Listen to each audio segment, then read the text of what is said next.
জমি থেকে তোলা হচ্ছে বিশাল সাইজের অ্যালোভেরা। আপনি কি জানেন ফ্যাক্টরিতে কিভাবে অ্যালোভেরা প্রসেস হয়? জমি থেকে তোলা হচ্ছে বিশাল বিশাল সাইজের অ্যালোভেরা, যেগুলো পাঠানো হবে ফ্যাক্টরিতে। ফ্যাক্টরিতে নেওয়ার পর এই অ্যালোভেরাকে প্রসেস করে তৈরি করা হবে স্বাস্থ্যকর অ্যালোভেরা জেল। এই অ্যালোভেরা জেল মানব শরীরের জন্য সব দিক থেকেই উপকারী। অ্যালোভেরা জেল দিয়ে তৈরি পণ্যের চাহিদাও দিন দিন বাড়ছে। কিন্তু প্রশ্ন হলো, বড় বড় সাইজের এই অ্যালোভেরাগুলোকে ফ্যাক্টরিতে কিভাবে প্রসেস করা হয়? এটা নিশ্চয়ই অনেকেরই অজানা সেই বিষয়টিকেই জেনে নেওয়া যাক। অ্যালোভেরা প্রসেস করার আগে সর্বপ্রথম এর পাতা সংগ্রহ করতে হয়। এই কাজ অনেকটাই ম্যানুয়াল পদ্ধতিতেই করা হয়। এইভাবে শ্রমিকরা দক্ষ হাতে একটা একটা করে পাতা কেটে নেয়, যেন বেঁচে থাকা অংশে নতুন করে পাতা ধরতে পারে। পাতাগুলো সংগ্রহ করে একটি কনভেয়র বেল্টের মাধ্যমে ট্রাকে ভরা হয়। এরপর এগুলিকে ফ্যাক্টরিতে ট্রান্সপোর্ট করা হয়। ফ্যাক্টরিতে নেওয়ার পর প্রথম ধাপে ট্রাক থেকে নামিয়ে অ্যালোভেরাগুলোকে ভালোভাবে পানি দিয়ে ধোয়া হয়। পরিষ্কার করার পর আরেকটি কনভেয়র বেল্টের সাহায্যে এগুলিকে ওয়ার্কারের কাছে পাঠিয়ে দেওয়া হয়। এ পর্যায়ে দেখুন একসাথে কত ওয়ার্কার কাজ করছে অ্যালোভেরার ফ্যাক্টরিতে,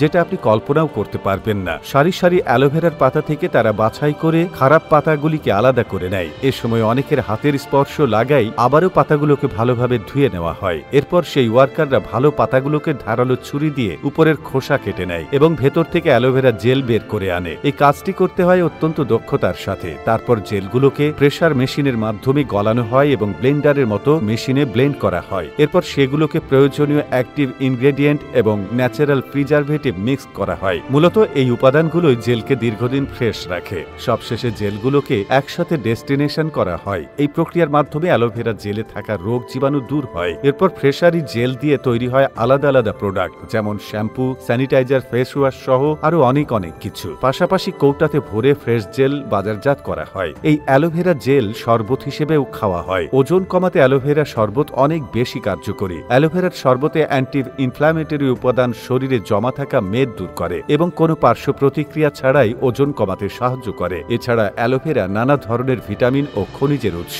এটিতে প্রায় 20 ধরনের খনিজ উপাদান রয়েছে। Calcium, zinc, magnesium, chromium, sodium, iron, potassium, copper ও ম্যাঙ্গানিজ ইত্যাদি ভালো পরিমাণে রয়েছে। ভিটামিনের মধ্যে ভিটামিন এ, সি এবং vitamin B1, B2, B3, B6 ও ভিটামিন B12 রয়েছে। পাশাপাশি অ্যালোভেরাতে শরীরের জন্য অত্যাবশ্যক সব অ্যামাইনো অ্যাসিড, যা 18 থেকে 20 ধরনের অ্যামাইনো অ্যাসিড রয়েছে। এছাড়া folic acid, choline, fatty acid ও প্রচুর পরিমাণে অ্যান্টিঅক্সিডেন্ট রয়েছে। সাধারণত অ্যালোভেরা যে কোনো মাটিতে যে কোনো পরিবেশে চাষ করা যায়, কিন্তু বাণিজ্যিকভাবে চাষাবাদের জন্য সর্বোৎকৃষ্ট মাটিকেই বেছে নেওয়া হয়। তো বন্ধুরা, এই অ্যালোভেরার চাষ পদ্ধতি এবং ফ্যাক্টরিতে প্রসেস পদ্ধতি দেখে আপনার কেমন লেগেছে তা আমাদের কমেন্ট করে জানাতে ভুলবেন না। কারণ আবারও আসবো নতুন কোনো তথ্য নিয়ে। সে পর্যন্ত ভালো থাকুন, সুস্থ থাকুন। ধন্যবাদ সবাইকে।